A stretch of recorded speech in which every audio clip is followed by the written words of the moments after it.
انہوں نے آپ کو بتلایا کہ دیکھو یہاں دو مدرسے ہیں بغداد کے اندر اس وقت بڑے، ایک المدرسہ النظامیہ ہے اور ایک المدرسہ احناف ہے، بتاؤ کس میں داخل ہونا چاہتے ہو؟ حضرت عبداللہ سومئی رحمۃ اللہ علیہ کے مریدین بھی بڑے تھے اور آپ خود بھی ٹھیک ٹھاک تھے۔ حضرت عبد القادر گیلانی رحمۃ اللہ فرمایا میں المدرسہ النظامیہ میں داخل ہونا چاہتا ہوں۔ آپ نے المدرسہ النظامیہ میں داخلہ کیوں لیا؟ تو میں خواتین و حضرات میں چاہتا ہوں کہ کچھ آپ کی نظر تھوڑی سی ریسرچ ہو جائے۔ کرامات تو آپ جا کے پڑھ لیں گے اور آپ کی زندگی گزر چکی ان کے بارے میں پڑھتے ہوئے، لیکن میں کچھ اور گوشوں پہ گفتگو کرنا چاہتا ہوں۔ المدرسہ النظامیہ میں داخلہ لیا، وجہ کیا تھی؟ وجہ کیا تھی؟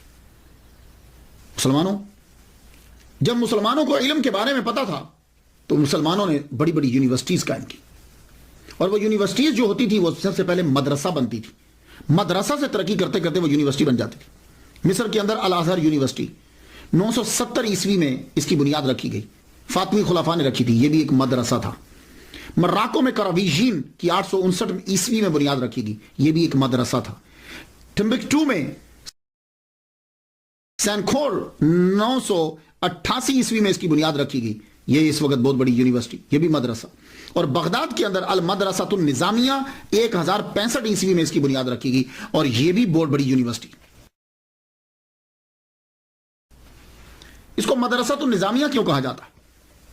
اس کی وجہ یہ ہے کہ اس کا نصاب اور اس کے بنانے میں جو ہاتھ تھا وہ سلجوق بادشاہ کے وزیر اعظم ابو علی حسن بن اسحاق خواجہ المعروف نظام الملک توسی کا تھا۔ اور آج جب آپ جاتے ہیں، یہ میں درس نظامی پڑھ رہا ہوں، جب آپ مدرسہ میں داخلہ لیتے ہیں، یہ کیا کر رہے ہو؟ میں حفظ کر رہا ہوں۔ تو آپ کیا کر رہے ہو؟ میں درس نظامی پڑھ رہا ہوں۔ یہ درس نظامی کیا ہے؟ یہ اس نظام الملک توسی کی وجہ سے درس نظامی، کیونکہ اس نے ہی یہ نظام بنایا تھا، یہ نصاب اس نے بنایا تھا۔ تو اس مدرسہ کو دریا کے کنارے بغداد میں 1065 میں عبد القادر گیلانی رضی اللہ تعالیٰ عنہ کے داخلہ لینے سے 30 سال قبل 2 سال کے اندر بنا دیا تھا۔ میرے عبد القادر گیلانی رحمۃ اللہ نے جہاں پڑھا ہے میں کچھ اس کے بارے میں بھی نظر کر دوں آپ، یعنی آپ کے داخلہ لینے سے 30 سال پہلے اس مدرسے کو بنایا گیا، اور 2 سال کے اندر اس کو دریا کے کنارے کے اوپر بنایا گیا۔ اور یہ مدرسہ النظامیہ یہ صرف ایک مدرسہ نہیں ہے، group of institution of higher education کا یہ نام تھا، ایک عمارت کا نام نہیں ہے، یہ گروپ کا نام ہے۔ پروفیسر فلپ نے کہا ہے کہ مدرسہ نظامیہ پہلا اسلامک علمی ادارہ ہے جس میں پورا سسٹم تھا، کلاسز کے اوقات تھے، کلاسز تھیں اس کے اندر، عملہ تھا، لیولز تھے، فائنل امتحان ہوتا تھا، اسکالرشپ دی جاتی تھی، لائبریری تھی، اور نظامیہ گروپ کے اندر بہت سارے مدارس تھے۔ تو عبد القادر گیلانی رحمۃ اللہ علیہ نے 1095 عیسوی میں اس کے اندر جا کے داخلہ لیا، اور یہ عظیم یونیورسٹی جس میں عبد القادر گیلانی رحمۃ اللہ پڑھتے ہیں، اس کا سب سے پہلا پرنسپل امام غزالی ہیں، اور یہ وہ عظیم یونیورسٹی جس میں عبد القادر گیلانی رحمۃ اللہ علیہ پڑھتے رہے ہیں، اس میں شیخ سعدی رحمۃ اللہ علیہ بھی پڑھتے رہے، اور یہ عظیم یونیورسٹی جس میں عبد القادر گیلانی رحمۃ اللہ علیہ پڑھتے رہے ہیں، اس کے پرنسپل علامہ ابن جوزی بھی رہے ہیں۔ اللہ اکبر جل شان۔ تو آپ یہ مدرسہ النظامیہ جو تھا، اس کے اندر یہ اس میں زیادہ تر شافعی فقہ، حنبلی فقہ پڑھائی جاتی تھی، اور فلسفہ جو تھا وہ اشعری تھا۔ اسی لیے عبد القادر گیلانی رحمۃ اللہ علیہ شافعی اور حنبلی دونوں پہ فتویٰ دیا کرتے تھے۔ خیر آپ خود مجتہد اجتہاد کے مقام پہ فائز تھے۔ تو یہاں جو ہے اس کے اندر آپ نے تعلیم دی، تو ابتدائی 20 دن جو ہیں آپ کے تو فاقے میں گزر گئے، داخلہ لے لیا، اس کے اندر داخلہ مل گیا۔ 488 ہجری سے آپ کا تعلیمی سفر شروع ہو گیا، 488 ہجری سے 18 سال کی عمر سے، اور یہ سفر 496 ہجری تک رہا، 8 سال تک رہا۔ آپ نے حفظ تو اپنی والدہ ماجدہ سے کیا، فارسی زبان تو آپ کی مادری زبان تھی، اب آ کے آپ نے سب سے پہلے عربی پڑھی، عربی ادب پڑھا، تفسیر، قرآن، حدیث، فقہ، اصول فقہ، کلام، معانی، انصاب، تاریخ، سب پڑھ لو۔ 8 سال کے اندر ہر شعبے کے اندر آپ نے پی ایچ ڈی کر لی، اور یہ بھی آپ کی کرامت ہے۔ اور خود فرماتے ہیں درست العلم حتی صرت کتبا، اب دوران تعلیم آپ کی جو زندگی گزری ہے وہ بڑی مشکل، اور یہ سارے جتنے طلباء خاص طور پر یہ میری تقریر سنیں گے ان طلباء کے لیے یہ لایا عمل ہے۔ یہ چیزیں ہوتی ہیں اولیاء کرام کی، جتنے طلباء گھر سے پڑھنے کے لیے آتے ہیں، اب یہ ذرا یہ حصہ ضرور سنیے گا۔ آپ جب پڑھنے کے لیے آئے تو کیا ہوا آپ کے ساتھ؟ اصل میں آپ کے نانا امیر تھے، وہ وہاں سے پیسے بھیجتے، آپ شام سے پہلے، سورج ڈوبنے سے پہلے وہ پیسے آپ تقسیم کر دیتے اور خود پھر فاقو۔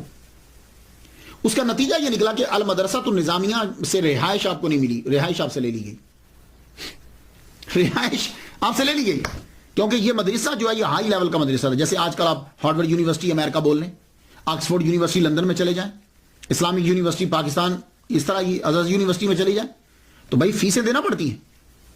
تو آپ کیا کرتے تھے، جو پیسے آتے اسی وقت غریبوں کو دے دیتے، اور جتنے فقراء بیٹھے ہوتے خانقاہ میں جا کے دے دیتے، تو پھر باقی کیا بچتا، فیس کہاں سے دیں گے؟ تو آپ کو رہائش آپ سے واپس لے لی گئی۔ جب رہائش واپس لے لی گئی، لیکن اتنا کیا گیا کہ کہا چونکہ آپ محنتی ہو، پڑھتے بہت اچھا ہو، اس لیے ہم آپ کو سبق پڑھنے کی اجازت دیتے ہیں، رہائش کی نہیں۔ تو اب عبد القادر گیلانی رحمۃ اللہ علیہ کیا کرتے، آپ المدرسہ تو نظامیہ میں جاتے، سبق پڑھتے، اس کے بعد کتاب لے کے واپس جنگل میں چلے جاتے۔ اب دھوپ ہے یا بارش ہے، اب وہاں بیٹھے آپ پڑھ رہے ہیں، دھوپ ہو جاتی تو کتاب بچ جاتی، بارش ہوتی تو اب کتاب کو بچانے کے لیے چلتے، سر کے اوپر ایک امامہ شریف ہوتا پرانا، اور ایک جبہ آپ نے زیب تن کیا ہوتا، بس اس طریقے سے آپ نے پڑھا، اور کئی دن تک آپ کو کھانا نہیں ملتا۔ اور آج تو مدرسہ کے اندر کھانے ملتے ہیں، کئی دن تک کھانا آپ کو نہیں ملتا، اور اگر کھانا ملتا بھی ہے، پیسے آتے بھی ہیں، تو فوراً فقراء میں تقسیم کر دیتے یا غریب طلباء میں تقسیم کر دیتے۔ آپ فرماتے ہیں کہ میں وہاں پڑھتا رہا، اور طالب علم 8 سالہ دور کس طرح گزاریں گے؟ فرماتے ہیں کہ ایک مرتبہ کیا ہوا کہ ایک یعقوبہ شہر کے بارے میں پتہ چلا کہ وہاں کے لوگ جو ہیں بڑے اچھے ہیں، کیونکہ وہاں شیخ شریف یعقوبی رحمۃ اللہ علیہ، اللہ کے ولی، بہترین مقرر، وائز، ان کی وجہ سے وہ لوگ بڑے ہی نرم دل ہیں۔ وہ کیا کرتے ہیں کہ جب ان کی فصل پک جاتی ہے تو وہ غرباء کو، فقراء کو، طلباء کو جو ہیں وہ فصل میں سے دیتے ہیں۔ تو لڑکوں نے یہ کہا کہ آؤ عبد القادر تم بھی چلو ہمارے ساتھ۔ اللہ تعالیٰ نے آپ کی ملاقات ایک بزرگ سے کروانی تھی، ورنہ کھانے کا تو آپ کو ابھی فکر رہتی نہیں تھی۔ آپ ان کے ساتھ چل پڑے۔ جو ہی یعقوبہ شہر کے اندر داخل ہوئے، اس گاؤں میں داخل ہوئے، تو کسی نے بتایا کہ یہاں شیخ شریف یعقوبی رحمۃ اللہ علیہ ہوتے۔ فرمانے لگے اس وقت کہاں ہیں؟ کہا اس وقت وہ لیکچر دے رہے ہیں، یعنی واز فرما رہے ہیں، اور لوگ واز سن رہے ہیں۔ عبد القادر گیلانی رحمۃ اللہ علیہ آئے تھے اناج لینے، چھوڑا لڑکوں کو، کہا تم جاؤ، آپ فوراً بھاگے اور ان کے حلقہ کے اندر بیٹھ کے جا کے بات سننے لگے۔ شیخ شریف یعقوبی رحمۃ اللہ علیہ تقریر فرما رہے ہیں اور سب سن رہے ہیں، اور جب آپ کا بات ختم ہوا سب اٹھ کے چلے گئے۔ کسی کو سوال پوچھنا تھا اس نے پوچھا، اور آپ وہاں دور ان کے سامنے مؤدب ہو کے بیٹھے۔ آپ جب جانے لگے تو آپ نے دیکھا کہ یہ لڑکا بھی تک نہیں گیا۔ تو شیخ شریف یعقوبی رحمۃ اللہ علیہ کہنے لگے آپ کو کچھ مجھ سے پوچھنا ہے؟ میں جا رہا ہوں۔ کھڑے ہو کے عرض کرتے ہیں حضور آپ نے سب کو نصیحت کی، مجھے کوئی خاص نصیحت فرمائے؟ شیخ شریف یعقوبی رحمۃ اللہ علیہ نے یوں دیکھا لڑکے کو سر سے پاؤں تک، ایک دم سے آپ کا چہرہ جو ہے اس میں تبدیلی آئی۔ تو اس وقت فرمان لگے طالبان حق کسی غیر کے آگے ہاتھ نہیں پھیلاتے۔ عبد القادر گیلانی رحمۃ اللہ فرماتے میرے جسم میں ایک ایسی عجیب سی کیفیت طاری ہو گئی، میں نے اناج چھوڑا اور بھاگ گیا واپس بغداد، واپس چلا گیا۔ یہ کمال تھا ان کا، شیخ شریف یعقوبی رحمۃ اللہ علیہ کا۔ بڑی سادہ تقریر فرماتے تھے، لیکن مجمع میں جتنے لوگ بیٹھے ہوتے تھے ہر ایک کو اپنی بساط کے مطابق حصہ مل جایا کرتا تھا۔ کئی روز آپ کے فاقوں میں گزر جاتے۔ ایک مرتبہ کیا ہوا کہ 20 دن تک آپ کو کھانا نہیں ملا، کیونکہ بغداد میں قحط پڑ گیا ہے۔ آپ باہر نکلے کہ میں کسی درخت سے پتے توڑ کر ہی کھا لوں، یہ تو ایک درخت کے ساتھ دیکھا کتنے 10 20 آدمی لگے اور پتے یوں توڑ کے کھا رہے۔ آپ واپس آ گئے۔ جب واپس آئے تو مسجد میں انٹر ہوئے، داخل ہوئے تو نڈھال ہو کے گر گئے، فاقوں کی وجہ سے گر گئے، اور آپ اپنے جسم کو یوں گھسیٹتے ہوئے مسجد کے کارنر میں لے گئے اور یوں جا کے سمٹ کے نیچے بیٹھ گئے، وہاں نڈھال ہوئے۔ ایک صاحب مسجد میں داخل ہوئے، ان کے ہاتھ میں کھانا تھا، اور جو آدمی بھوکا ہو نا تو وہ حس بڑی تیز ہو جاتی ہے، وہ سامنے ان کو ان کا احساس نہیں ہوا، وہ وہاں بیٹھ کر کھانا انہوں نے کھولا اور کھانے لگے، بھونا ہوا گوشت تھا اور روٹی تھی۔ حضرت غوث پاک فرماتے ہیں کہ جب وہ اپنے منہ میں لقمہ ڈالنے لگتا تھا میرا منہ کھل جاتا تھا، شاید روٹی کھاتے اس کی نظر مجھ پہ پڑ گئی، میں ایک دم سے سیدھا ہو بیٹھ گیا. میں وہ آدمی وہاں سے اٹھ کر میرے پاس آ گیا، میرے سامنے آ کر اس نے کھانا رکھ دیا. کھانا رکھ کے کہنے لگا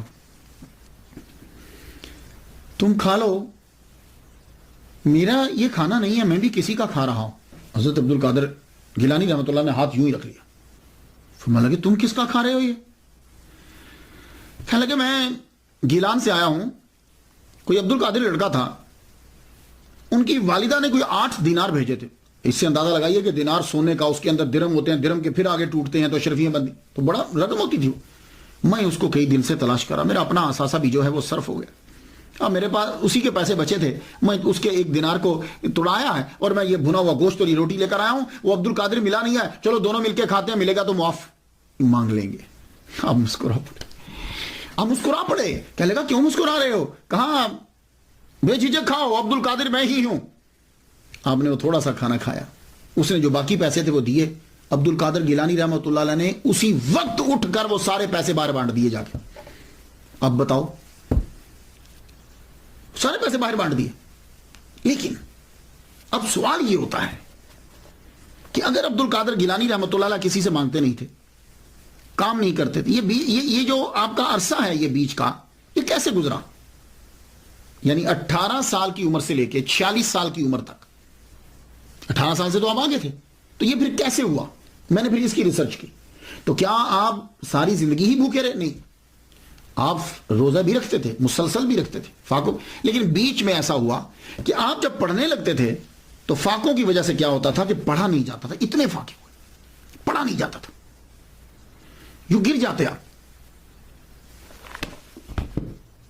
تو حتیف غیبی سے آواز آئی، جاؤ اٹھو، تعلیم کے لیے خوراک کا ہونا ضروری ہے، کوتے لا یموت تو چاہیے نا. اٹھو، اتنی روٹی تو حاصل کر لو کہ جتنا پڑھ تو سکو آسانی سے. کہنے لگے میرے پاس تو پیسے نہیں ہیں، میں کہاں سے لوں؟ کہا جاؤ تم جا کے کرو، پیسوں کا بندوبست بھی ہم کر دیں گے، اٹھو. عبد القادر گیلانی فرماتے ہیں کہ میں اٹھا. بڑا مشکل کٹن مرلا تھا میرے لیے. فرماتے ہیں میں آگے بڑھا تو ایک نان بائی کی دکان پر میں گیا. یہ تنور پہ جو روٹی لگاتے، تو میں اسے بات کرنے لگا. کہتے ہیں کہ میں نے اسے کہا کہ مجھے 1.5 روٹی روزانہ دے دیا کرو. 1.5 روٹی 24 گھنٹے میں 1.5 روٹی، یہ جو آپ کا 8 سالہ پڑھائی کا دور ہے، 1.5 روٹی مجھے روزانہ دے دیا کرو. اور جب آئیں گے، اس شرط پہ، جب آئیں گے تو میں تمہیں دے دوں گا، اور اگر نہ آئے میں مر گیا تو تم مجھے معاف کر دینا. یہ جملہ کہا تو نان بھائی رو پڑا. وہ تندور پہ روٹیاں لگانے والا رو پڑا. کہنے لگا ٹھیک ہے تم 1.5 روٹی لے جایا کرو. آپ وہاں سے 1.5 روٹی لیتے پورے 24 گھنٹے میں. یہ پڑھائی کے دوران کی بات کر رہا ہوں جو 8 سالہ دور ہے. کچھ عرصہ آپ نے روٹی لی، پھر کچھ عرصہ بند کر دی بند میں. اور فاقوں کی وجہ سے وہی حال ہو گیا. جب آپ پڑھ رہے ہیں، پڑھتے پڑھتے پھر نڈالوں کے گرے پڑے. آواز آئی، ہم نے آپ سے کہا تھا کہ جاؤ جا کے وہاں سے روٹی لے لیا کرو. کہا روٹی تو میں لینے جاتا ہوں، اب اس کے پیسے کون دے گا؟ مجھے شرم اور ندامت آتی ہے جب میں آپ اس کے پاس جاؤں، اس کا تو کئی ماہ کا قرضہ بن چکا ہے. اچھا جاؤ فلاں جگہ پہ پہنچو، فلاں ایک خاص جگہ بتائی گئی، وہاں تمہاری قرضے چکانے کا سبب پڑا ہوا ہے. آپ وہاں پہنچے، جگہ کو کوئی نہیں جانتا تھا. آپ اس جگہ پہ گئے تو سونے کا ٹکڑا وہاں چھوٹا سا پڑا ہوا تھا. آپ نے وہ لیا، اسے بیچا اور نان بھائی کا قرضہ جو ہے وہ چکا دیا. تو یہ میں نے آپ کو بتایا کہ آپ کی تعلیم کے دوران یہ سلسلہ بھی جو ہے جاری رہا. فقہ اور اصول فقہ آپ نے پڑھی محمد بن حسین بن محمد ابو الوفا علی بن عقیل حنبلی سے، قاضی ابو سعید محرمی حنبلی رحمۃ اللہ علیہ سے، ابو الخطاب محفوظ حنبلی رحمۃ اللہ سے. اور ادب آپ نے ابو زکریہ یحییٰ بن علی سے پڑھا. حدیث آپ نے محمد بن حسن باقلانی، شیخ ابو سعید بن عبد القریم، شیخ ابو الغنائم محمد بن علی بن محمد، ابو طاہر عبد الرحمن بن احمد، محمد بن مختار الحاشمی، علی بن احمد القرخی، عبد القادر بن محمد بن یوسف. ان جیسے جید محدثین سے آپ نے حدیث کو پڑھا. اور یہ بھی آپ کی کرامت ہے کہ 8 سال کے اندر ہر علم کے اندر PhD کر لی. درست العلم حتی صرت قطبا، میں نے اتنا علم پڑھا کہ میں قطب بن گیا. اور قطب ولایت کے اندر سب سے اعلی درجہ ہے. اب 26 سے 46 سال، یہ 20 سال کا عرصہ بنتا ہے. اب آپ کا تصوف کی طرف رجحان تو خیر بچپن ہی سے تھا. آپ تکوینی ولی ہے. تکوینی ولی وہ ہوتا ہے جو پیدائشی ولی ہو. تشریعی ولی وہ ہوتا ہے کہ جو عبادت کر کر کے ولی بنتا ہے. آپ تکوینی ولی ہے. آپ کے بابا کی تربیت، آپ کی ماما کی تربیت، آپ کے نانا کی تربیت، اور خود آپ نے 18 سال جو گزارے، تصوف ہی تصوف ہے. لیکن پھر بھی آپ بغداد کے اندر ایک بہت مشہور خانقاہ تھی. وہ خانقاہ تھی حضرت حماد بن مسلم شامی رحمۃ اللہ علیہ کی، ثم بغدادی. یہ شام کے رہنے والے تھے. انہوں نے علم کچھ نہیں پڑھا ہوا تھا، امی تھے، لیکن علم تو نہیں پڑھا تھا، لیکن باطنی میں ان سے کوئی بڑا نہ تھا. آپ ان کی محفل میں پہنچے. اب یہاں دو روایات ہیں، میں نے جو تحقیق کی مجھے دو طرح سے اشارے ملے کتابوں سے، معاف کیجیے گا، کتابوں سے دو طرح کے اشارے ملے. ایک تو یہ ہے کہ آپ جب بغداد آئے ہیں تو پہلے ان سے ملاقات ہوئی ہے کہ آپ انہی کی خانقاہ میں ٹھہرے. ایک یہ اشارہ کہ آپ جب تشریف لائے تو آپ نے یہ جو حضرت حماد بن مسلم ہیں، یہ شام سے آ کر انہوں نے یہاں خانقاہ بنائی تھی اور آپ کے پاس فقراء رہتے تھے، تو آپ ان کے پاس آئے. تو جب آئے تو آپ نے ان کو دیکھتے ہوئے فرمایا کہ تم ظاہری علم جا کر پڑھو، ظاہری علم پڑھو جا کر. اور آپ نے مدرسہ نظامیہ وغیرہ میں جا کے پھر داخلہ لیا. ایک یہ مجھے اشارہ کتابوں سے یہ ملا. مگر وقتاً فوقتاً آپ ان کے پاس آتے رہتے تھے، تعلیم کے دوران بھی آتے اور بیٹھتے. بہت سے تصوف کے مسائل اور مشکل جو چیزیں وہ حل ہوئی ان سے. اور آپ فرمایا کرتے تھے کہ یہ جو اجمی ہے نا، کیونکہ آپ فارسی بولتے تھے نا، یہ جو اجمی ہے نا ایک دن ولایت کے بڑے اعلیٰ مرتبہ پر فائز ہوگا. اور میں دیکھ رہا ہوں کہ 2 جھنڈے اس کے سر کے اوپر ہیں اور اس کی آسمانوں پر بڑی شہرت ہے. یہ حضرت حماد بن مسلم کہہ رہے ہیں.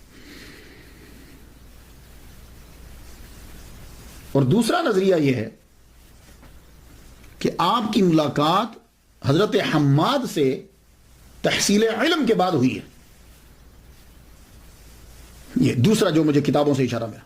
وہ کیسے کہ جب آپ نے تمام علوم 8 سال کے اندر جب آپ نے پڑھ لیا، پڑھنے کے بعد بغداد کی حالت آپ نے دیکھی تھی، فتنہ و فساد ہر جگہ، عیاشی ہے، لوگ دین سے ہٹے ہوئے ہیں. تو آپ نے بھی اپنی کتابیں پکڑی، جنگل کی طرف چل پڑے، نکلے.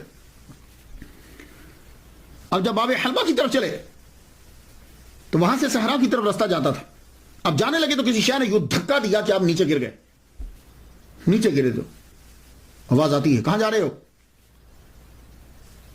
تو آپ نے بولا. یہ دوسرا جو مجھے کتابوں سے اشارہ ملا. وہ کیسے کہ جب آپ نے تمام علوم 8 سال کے اندر جب آپ نے پڑھ لیا، پڑھنے کے بعد بغداد کی حالت آپ نے دیکھی تھی، فتنہ و فساد ہر جگہ، عیاشی ہے، لوگ دین سے ہٹے ہوئے ہیں. تو آپ نے بھی اپنی کتابیں پکڑی، جنگل کی طرف چل پڑے، نکلے. اب جب باب حلبہ کی طرف چلے تو وہاں سے صحرا کی طرف رستہ جاتا تھا. اب جانے لگے تو کسی شے نے یوں دھکا دیا کہ آپ نیچے گر گئے. نیچے گرے تو آواز آتی ہے، کہاں جا رہے ہو؟ تو آپ نے بولا میں جا رہا ہوں، میرا دین تو بچ جائے، میں اپنے دین کو بچانے کے لیے جا رہا ہوں. تو آواز آتی ہے، مت چھوڑ کر جاؤ، واپس جاؤ، اللہ کی مخلوق کو تم سے فیض پہنچے گا. آپ بولے مجھے اپنے دین کی حفاظت کرنا ہے. آواز آئی تمہارے دین کی کہ تم فکر مت کرو، اللہ تعالیٰ تمہارے دین کو بچائے گا تیرے لیے، بلکہ تو دین کی خدمت کرے گا. یہ ہے دوسرا. آپ وہاں سے اٹھے، واپس آ گئے. واپس آئے تو بغداد کی ایک گلی سے گزر رہے تھے، سنسان گلی ہے، کوئی بھی نہیں ہے. تو پیچھے سے ایک دم سے ایک دروازہ کھلا اور آواز آئی، کل کہاں جا رہے تھے؟ آپ نے مڑ کر دیکھا تو دروازہ بند ہو چکا تھا. اب چھان بین کی آپ نے کہ یہ کون ہے کہ جو میرے راز کو جانتا ہے. تو معلوم آئی حضرت حماد بن مسلم دباس شامی ثم بغدادی رحمۃ اللہ علیہ. آپ پھر ان کے گھر پہنچے. پہلے روز تو انہوں نے بڑی آؤ بھگت کی، بڑی محبت سے پیش آئے. آہستہ آہستہ آپ ان کو اپنے سے جدا کرنے لگے. تم یہاں کیوں آ جاتے ہو؟ تمہارا ہمارے درویشوں کے پاس کیا تعلق؟ تم تو پڑھے لکھے ہو، جاؤ جا کے فقہ پڑھاؤ. اور ایک دن آپ آئے کہنے لگے ہاں آج بڑی روٹیاں آئی تھیں لیکن ہم نے سب کھا ڈالی، ختم ہو گئی.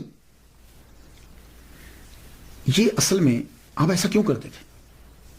حالانکہ ایک مرتبہ آپ نے سنا کہ کچھ آپ کی خانقاہ کے فقیر عبد القادر گیلانی رحمۃ اللہ کا مذاق اڑانے لگے کہ تم فقیہی ہو جاؤ.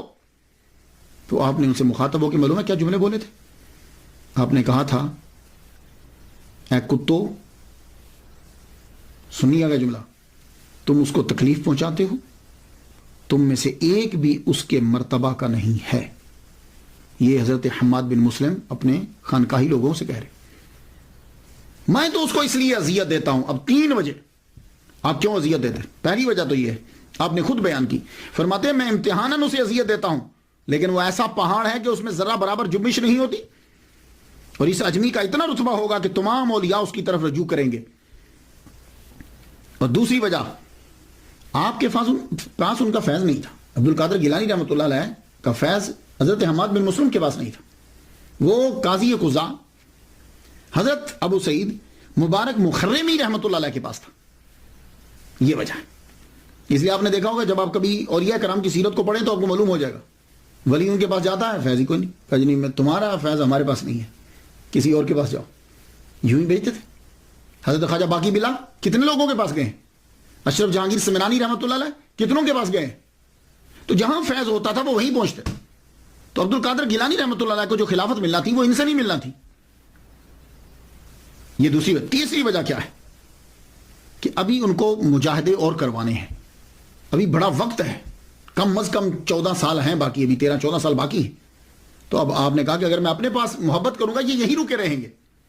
تو جب آپ نے یوں اذیت دینا شروع کی، اب آپ سے آہستہ آہستہ وہاں سے کم ہو کر اب آپ نے اس کے بعد بایعت جو کی وہ حضرت ابو سعید مبارک مخرمی رحمۃ اللہ علیہ کی بایعت کی. آپ ان کے استاد بھی ہیں اور آپ مدرس بھی ہیں، پرنسپل بھی ہیں. آپ نے محلہ باب الازج میں آپ نے ایک مدرسہ بنایا تھا، اس مدرسے میں خود پڑھاتے تھے، اور تصوف کے اندر اتنے گئے کہ آپ نے قاضی کی سیٹ چھوڑ دی. ان کی بایعت کی عبد القادر گیلانی رحمۃ اللہ علیہ، اور یہ بھی حنبلی تھے. تو اب مجاہدات شروع ہو گیا. اب میں یہاں پڑھتا ہوں کہ کہتے ہیں کہ 20 سال آپ نے مجاہدہ کیا ہے، 20 سال جو ہے نا وہ جنگلوں میں پھرتے رہے. تو یہاں میں عرض کرنا چاہوں گا کہ جب ہم دیکھتے ہیں، سالوں کو گنتے ہیں، ان پہ تحقیق کرتے ہیں، تو کچھ لوگ جو ہیں وہ محبت میں آ کے سال بڑھا دیتے ہیں کہ اتنے سال مشقتیں اٹھائیں، اتنے لوگوں سے ملے. لیکن وہ جب ہم تحقیق کرتے ہیں تو یہ کوئی ضروری نہیں ہوتا کہ ایک آدمی 40 سال مجاہدے کرے گا ہی تو مرتبہ ملے گا. ہو سکتا ہے کہ ان کو ایک دن میں مل جائے، کوئی دن بڑھانے کی ضرورت نہیں ہوتی. اب یہ جو کہا گیا کہ 20 سال تک آپ جو ہے وہ مجاہدے کرتے رہے، اب ذرا دیکھ لیجئے. میرے نزدیک یہ صرف کچھ دورانیہ 13 سال کا بنتا ہے. وہ کس طرح؟ اب ذرا دلیل سن لیجئے. 18 سال کی عمر میں آپ نے تعلیم شروع کی، تو 8 سال بغداد میں مختلف مدارس میں آپ پڑھتے رہے. کتنی عمر ہوگی؟ 18 اور 8 26. پھر آپ نے مجاہدہ شروع کیا. ٹھیک ہے. تو حضرت ابو سعید مبارک مخرمی رحمۃ اللہ علیہ نے آپ کو خلافت دی. خلافت دینے کے بعد آپ کو اپنے مدرس کا انچارج، مدرسے کا انچارج بنایا، اور وہیں آپ کو تدریس کے لیے بھی بولا. تو آپ جانتے ہیں کہ مبارک مخرمی حنبلی رحمۃ اللہ علیہ کا وصال 513 میں ہوا ہے، 513 ہجری میں ہوا ہے. اور اس وقت حضرت عبد القادر گیلانی رحمۃ اللہ علیہ کی عمر 43 سال تھی. تو کم از کم اگر پیر کی موجودگی میں 3 سال بھی پڑھایا ہو تو آپ کی عمر 40 سال تو تھی جب آپ مدرسے میں ہوئے. تو جب مجاہدہ چھوڑا اور تدریس شروع کی 40 سال تو عمر ہونی چاہیے. تو اب آپ خود سوچ لیجئے کہ 26 سال کی عمر میں تو آپ پڑھ کر فارغ ہوئے ہیں، تو اب 26 کے بعد کتنے لگائیں گے آپ کے 40 بن جائیں. تو اسی لیے میں کہتا ہوں کہ آپ کا دورانیہ جو ہے وہ 13-14 سال کا ہے، اور اس میں 11 سال آپ کا مجاہدہ جو ہے وہ برج کا ہے. ہاں اگر کوئی صاحب یہ کہتے ہیں کہ جی ہم ان کا مجاہدہ جو ہے وہ دوران تعلیم کا دورانیہ جو ہے وہ بھی شامل کرتے ہیں، تو ٹھیک ہے، پھر اس کے پھر بن جاتا ہے کہ اگر آپ یہ کہیں کہ وہ بھی مجاہدہ ہی تھا. آپ نے پڑھا، پڑھنے کے بعد اب آپ ریاضت اور مجاہدے کے لیے اپنے پیر کی کہنے کے اوپر حضرت خضر علیہ السلام بھی آپ کی تربیت کر رہے ہیں. پہلے وہ سال کے بعد آتے تھے، 3 سال تک انہوں نے اسی طرح کیا. وہ 1 سال میں آتے، پھر سال کے بعد آتے، پھر سال کے بعد آتے، پھر اس کے بعد آپ زیادہ آنے لگ گئے، آپ کی تربیت کرتے. بلکہ بعض اوقات تو ایسا ہوتا کہ آپ رہتے ہی ان کے ساتھ. اب انسان کی جو بھری جوانی ہوتی ہے، 40 سال تک انسان کی تقریباً جوانی رہتی ہے اگر وہ اپنی چیزوں کو سنبھال کے رکھے. 40 سال تک تو رہتی. اب 40 سال کے اندر عبد القادر گیلانی رحمۃ اللہ علیہ کے کردار پر کوئی آدمی انگلی نہیں اٹھا سکتا کہ وہ یہ کہے کہ یہ عبد القادر گیلانی رحمۃ اللہ نے یوں کیا یوں کیا. ولادت سے لے کے 40 سال تک یہ بھری جوانی کا ٹائم ہے. جب سے آپ جوان 18 سے لے لیجیے، کوئی آدمی انگلی نہیں اٹھا سکتا. لیکن اس کو کنٹرول کرنے کے لیے آدمی کے لیے سب سے بہترین طریقہ یہ ہوتا ہے روزے. تو عبد القادر گیلانی رحمۃ اللہ علیہ نے روزے رکھے. آپ کی عمر 18 سال کے بعد 40 سال تک بیچ میں مجاہدہ اور تعلیم کا دورانیہ روزے رکھ رہے ہیں. سحری اور افطار، سحری اور افطار. لیکن سحری اور افطار ہوتا کیسے؟ سحری اور افطار کبھی پانی پہ ہو رہا ہے، سحری بھی پانی پہ، افطاری بھی پانی پہ. اور کبھی کیا ہوتا ہے کہ سحری درخت کے پتوں سے، افطاری بھی درخت کے پتوں کے ساتھ. بھوک چیخ پڑی، نفس چیخ پڑا، اتنے مجاہدے کیے آپ نے. اور بعض کا تو ایسا ہوتا کہ آپ کو نیند آ جاتی، نیند آتی تو آپ بیٹھ جاتے. سجدے میں ہیں، نیند آئی ایک دم بیٹھ گئے، پھر بیٹھے بیٹھے نیند آ گئی ایک دم کھڑے ہو گئے. اور بعض کا کھڑے کھڑے بھی نیند آ جاتی. آپ نے دیکھا کہ کئی لوگ کھڑے سو جاتے، تو جب کھڑے کھڑے نہیں آپ چل پڑتے. اور جب چل پڑتے تو پاؤں میں جوتا تو ہے نہیں، چلتے رہتے اتنا چلتے کہ پاؤں پہ چھالے پڑ جاتے اور خون رسنے لگ جاتا آپ کے پاؤں سے. اور اس قدر مجاہدہ کیا. ولی بننا آسان نہیں ہے، یہ ولیوں کا بادشاہ بننا ہے. اس لیے ہر اور آپ اتنے کمزور ہو جاتے کہ ایک دم سے گر جاتے. لوگ سمجھتے کہ فوت ہو گئے ہیں اور لوگ اٹھا کر تجہیز و تکفین کا انتظام کرنا شروع ہو جاتے. لیکن ہوتا کیا، ایک دم سے آپ کے جسم میں جنبش ہوتی تو لوگوں کو پتا چلتا نہیں بھائی یہ زندہ ہے. اللہ. جب شیطانوں نے یہ دیکھا کہ انہوں نے نفس پر کنٹرول کر لیا ہے تو شیطان سب سے پہلے وسوسہ ڈالتا ہے.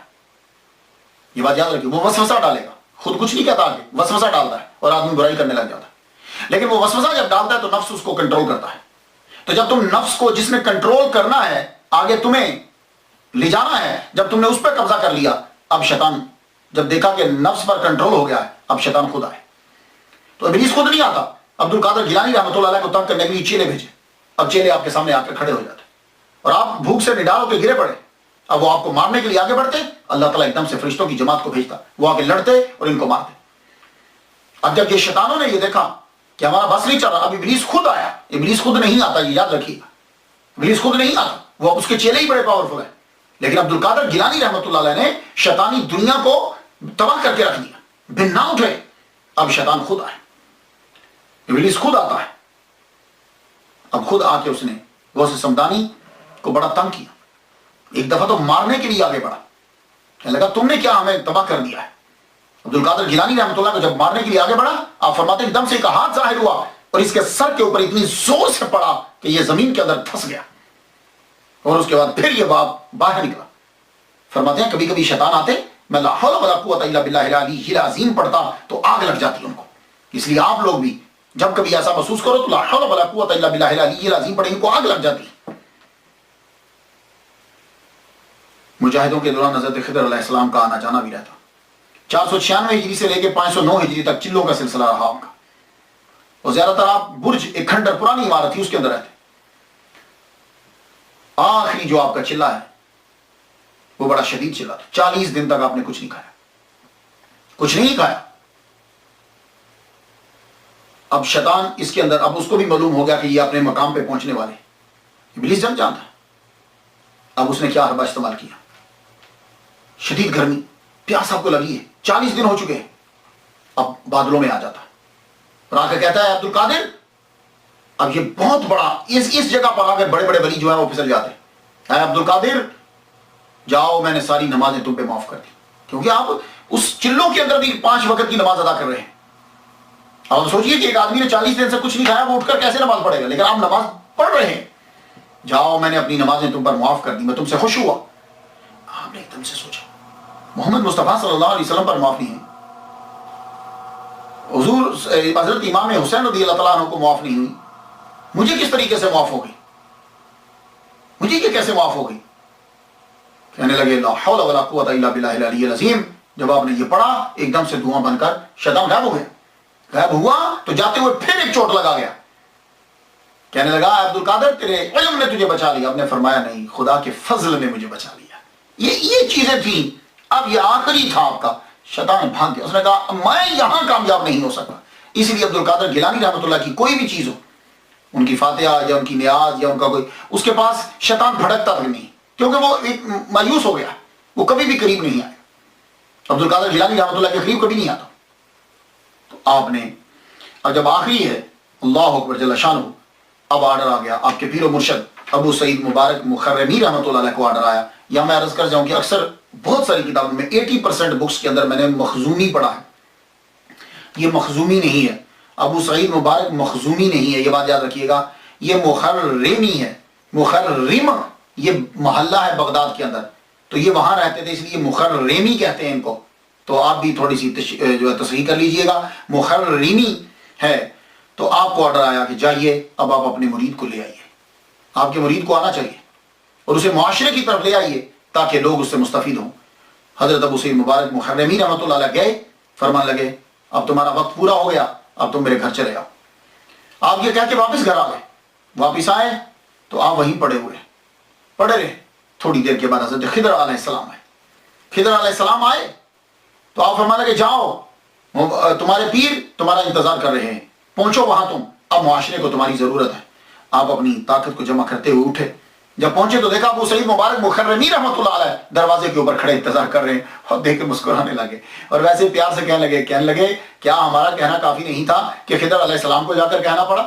اندر گئے تو حضرت عبد القادر گیلانی رحمۃ اللہ علیہ فرماتے ہیں کہ اس وقت انہوں نے مجھے اپنے ہاتھوں سے روٹی کے یوں لقمے کر کر کے میرے منہ میں ڈالے. 40 دن سے یہ آخری چلا میرے منہ میں ڈالا. جو لقمہ میرے حلق سے نیچے اترتا تھا فرمان لگے مرتبہ اور درجہ بلند ہوتا جاتا تھا. روٹی ختم ہوئی، تمام چیزیں مجھ پر آشکار ہوگی، ظاہر ہوگی. پھر آپ نے مجھے اپنا جبہ مبارک جو ہے وہ عطا کیا اور اسی وقت خلافت عطا فرما دی. تو حضرت الغوث الاعظم مرید ہے ابو سعید مبارک مخرمی حنبلی رحمۃ اللہ علیہ کے. یہ مرید ابو الحسن علی کرشی ہنکاری. یہاں بھی عرض کر جاؤں یہ لفظ جو ہے یہ حکار ہے.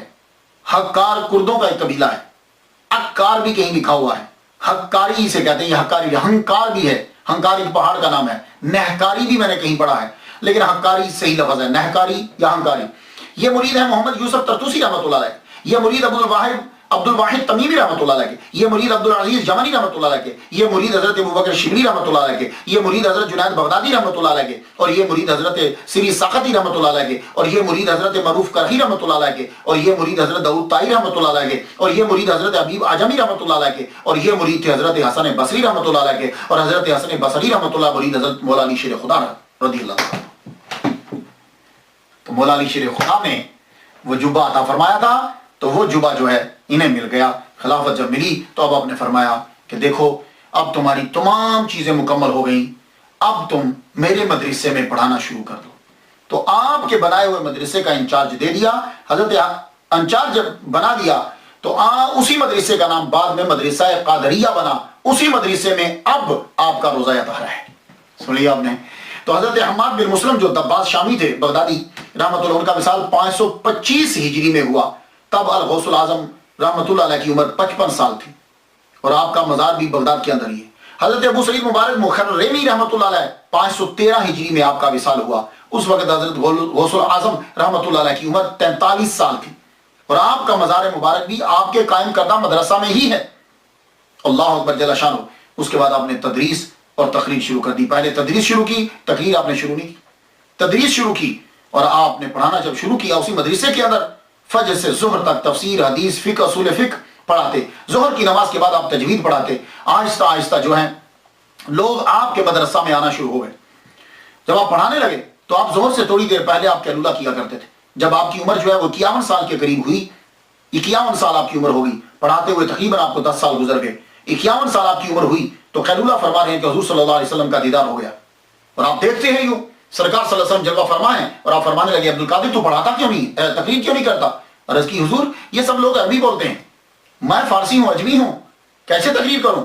تو اسی وقت عالم رویا میں دیکھ رہے ہیں حضور صلی اللہ علیہ وسلم نے اپنا لعاب دہن ان کے منہ میں 7 مرتبہ ڈالا، فرمایا کہ آج سے تقریر شروع، اللہ اکبر جل شانہ، آج سے تقریر شروع. اور آپ جب اٹھتے ہی آپ نے اعلان کیا کہ ظہر کی نماز کے بعد میں تقریر کروں گا. تو یہ پہلی تقریر کہ ظہر کی نماز کے بعد جو ہے وہ میں تقریر کروں گا، آپ نے اعلان کر دیا. جو ہی آپ ممبر پہ بیٹھے، چند آدمی آگے تھے آپ کے، وہ جو شاگرد تھے، کچھ نمازی، آپ ممبر پہ بیٹھے، اب تقریر کرنے لگے. تو آدمی جب ایک دم سے پہلی تقریر اور پھر بہت زیادہ علم ہو، کہاں سے شروع کریں؟ پھر ایک دم ایک عجیب سی کیفیت طاری ہوئی. دیکھتے ہیں کہ مولا علی شیر خدا نظر آ رہے ہیں.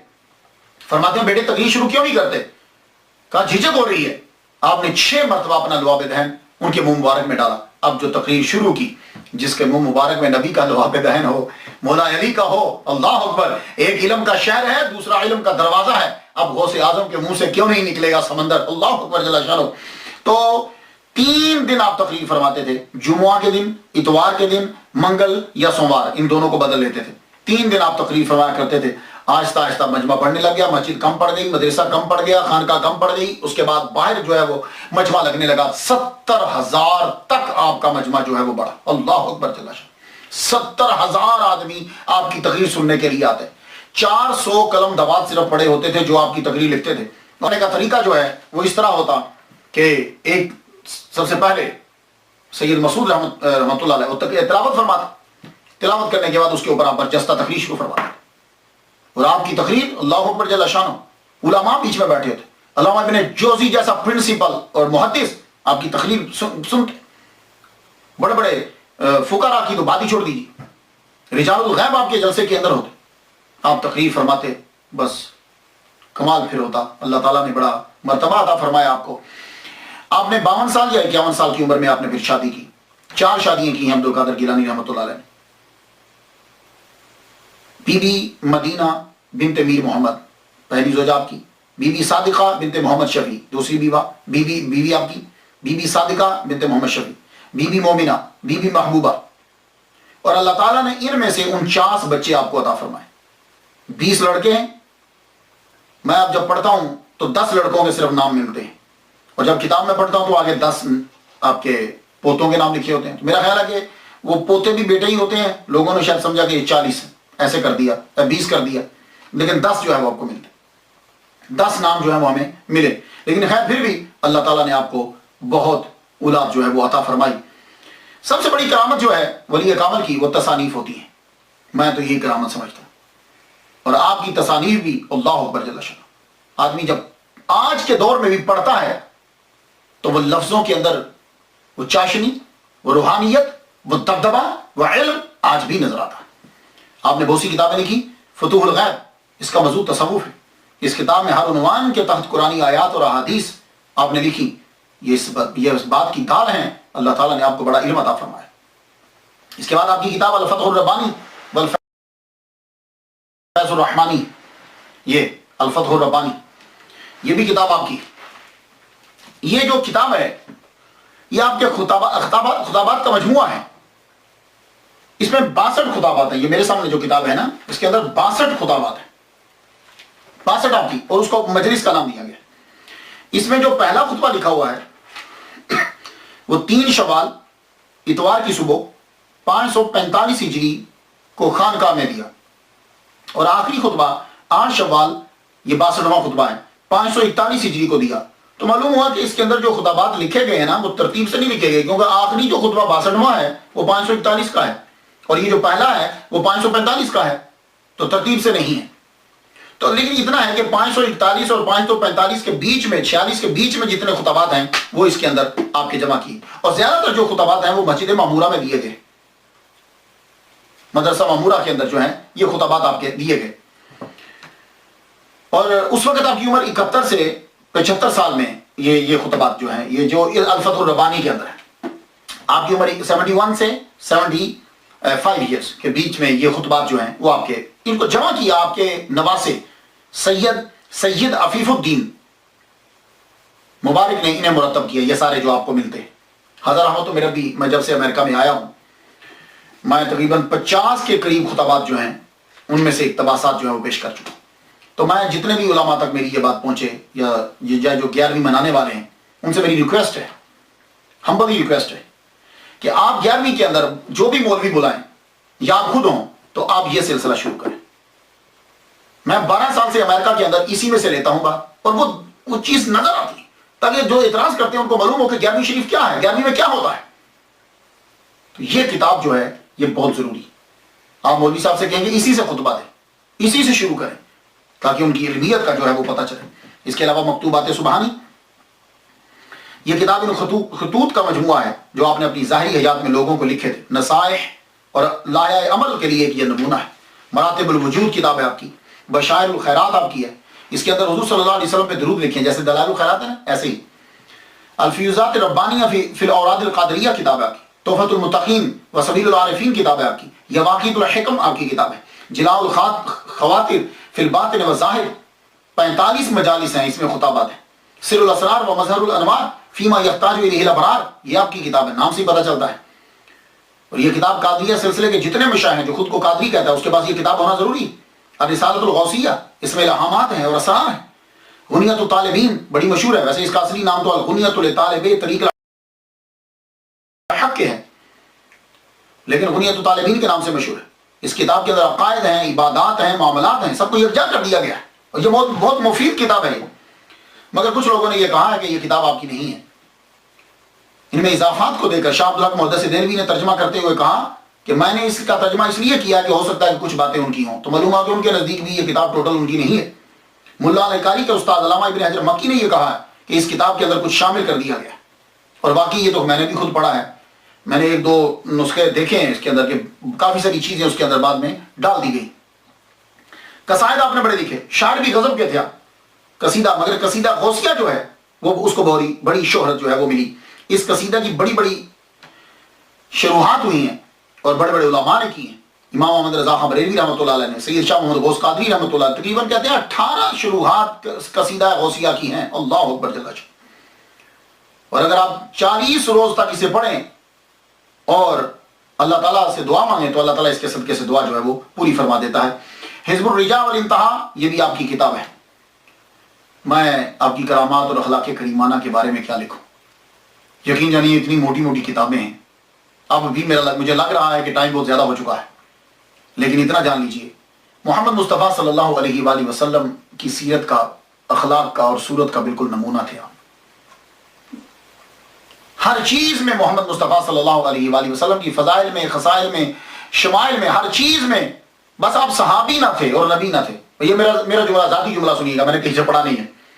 آپ نبی نہ تھے اور صحابی نہ تھے، باقی سب کچھ تھے. اللہ نے اتنا آپ کو مرتبہ، کیونکہ نبی نبوت بند ہو گئی اور صحابی وہ ہوتا ہے جو ظاہری طور پہ سرکار صلی اللہ علیہ وسلم کو دے گا. آپ صحابی اور نبی نہ تھے، باقی آپ سب کچھ تھے. بلکہ اتنا مرتبہ ملا کہ لوگ اسم اعظم تلاش کرتے ہیں اور کہتے ہیں کہ ہمیں اسم اعظم مل جائے، ہمیں اسم اعظم مل جائے. اللہ اکبر جل شانہ. آپ نے اللہ کی اتنی عبادت کی، اللہ کے اتنے محبوب بن گئے کہ اللہ تعالیٰ نے آپ کے نام ہی کو اسم اعظم بنا دیا ہے. جو آدمی صدق کے دل سے یہ کہ اے اللہ الغوث العظم عبد القادر گیلانی رحمۃ اللہ علیہ کا صدقہ میری حاجت پوری فرما دے، اللہ تعالیٰ اس کی حاجت پوری فرما دے. آپ کو جب کبھی کوئی مشکل ہو پہلے 2 رکعت اللہ کے لیے پڑھیے. اللہ کے لیے پڑھنے کے بعد فاتحہ 1 مرتبہ 3 بار کوئی شریف پڑھ کے اس کا ثواب دیجیے حضرت عبد القادر گیلانی رحمۃ اللہ. پھر عرض کیجیے یا اللہ اس ولی کامل کا صدقہ میری حاجت کو پورا فرما دے. خواجہ معین الدین چشتی رحمۃ اللہ کی ملاقات ثابت کی جاتی ہے آپ سے کہ آپ جو ہیں وہ ان سے 2 مرتبہ ملے ہیں. لیکن یہاں میں ایک نقطہ عرض کر جاؤں. اکثر یہ ہوتا ہے کہ ملاقات ثابت کر دی جاتی ہے. ملاقات اس طرح ثابت کی گئی کہ 1 ماہ تک عبد القادر گیلانی 1 ماہ تک خواجہ معین الدین اجمیری چشتی رحمۃ اللہ علیہ مدینہ شریف میں جھاڑو پھیرتے رہے. حضور صلی اللہ علیہ وسلم نے پوچھا کیا چاہیے تمہیں؟ کہا جی مجھے کسی ملک کی ولایت دے دیجیے.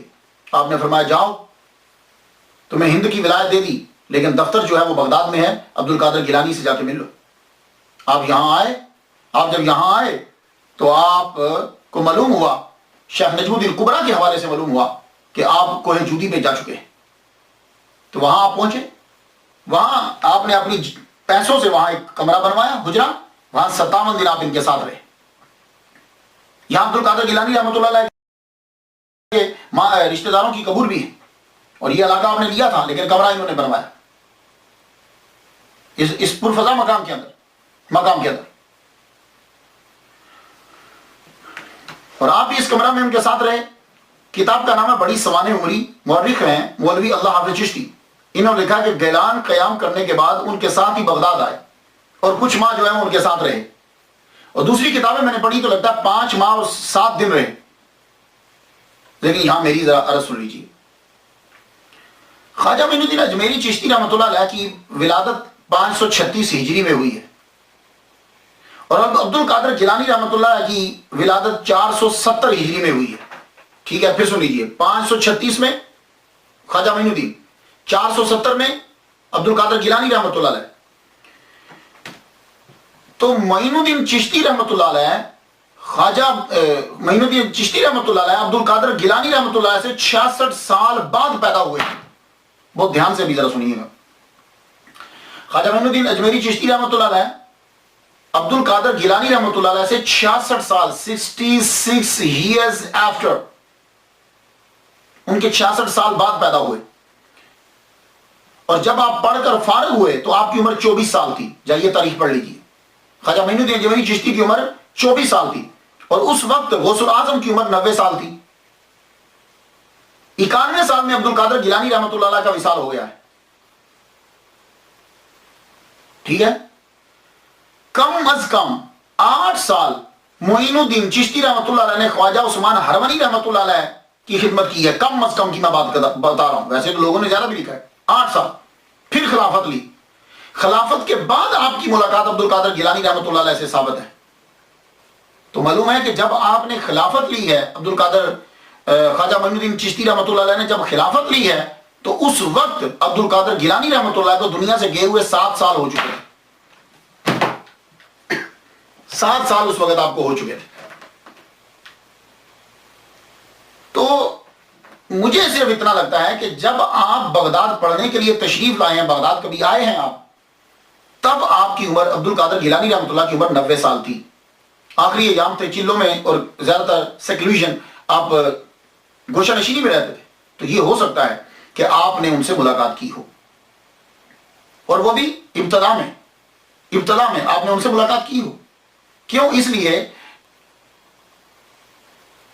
عبد القادر گیلانی رحمۃ اللہ علیہ رشتے میں خواجہ معین الدین اجمیری چشتی کے ماموں لگتے ہیں. تو ہو سکتا ہے کہ 90 سال سے قبل نہیں, 90 سال میں آپ کی ملاقات ہوئی اور اس کے بعد 91 میں آپ دنیا سے جو ہے وہ رخصت ہو گئے.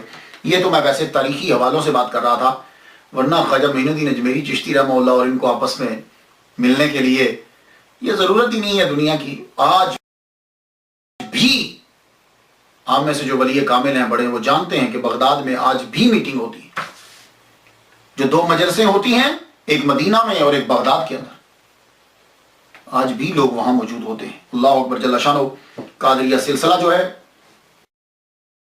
جس طرح فقہ میں تمام مذاہب امام اعظم کی طرف رجوع کرتے ہیں, اسی طرح تصوف میں کسی نہ کسی طرح تمام سلاسل جو ہیں وہ حضرت غوث اعظم کی طرف, الغوث الاعظم کی طرف رجوع کرتے ہیں. دنیا میں بہت سے سلاسل ہیں, 16 کا تو ذکر ملتا ہے, 4 کو اللہ تعالیٰ نے بڑی پذیرائی دی. شیخ عبد القادر گیلانی سلسلہ قادریہ, شیخ شہاب الدین سہروردی سلسلہ سہروردیہ, شیخ معین الدین چشتی سلسلہ چشتیہ, شیخ بہادر نقشبند سلسلہ نقشبندیہ. شاذلی سلسلہ بھی مشہور ہے مگر یہ عرب سائڈ پر ہے. تو ہندوستان میں قادریہ اور چشتیہ زیادہ مشہور ہے. ہندوستان بنگال میں حضرت شاہ نعمت اللہ قادری فیروز آبادی قادریہ سلسلے کو لے کر آئے. ہندوستان دکن میں حضرت شاہ نعمت اللہ قادری دکنی سلسلہ قادریہ کو لے کر آئے 1400 میں, یعنی 613 سال قبل. غوث پاک کے مدرسہ میں پڑھنے والے لوگوں نے پوری دنیا میں اسلام پھیلایا. وہاں سے لوگ نکلتے تھے, حتیٰ کہ چائنا میں, آج آپ چائنا میں بھی چلے جائیں تو وہاں بھی 6ٹھی جنریشن قادریہ سلسلہ کی 6ٹھی نسل پروان چڑھ رہے ہیں. مزار بھی ہیں اور قادریہ سلسلے کو ماننے والے بھی ہیں.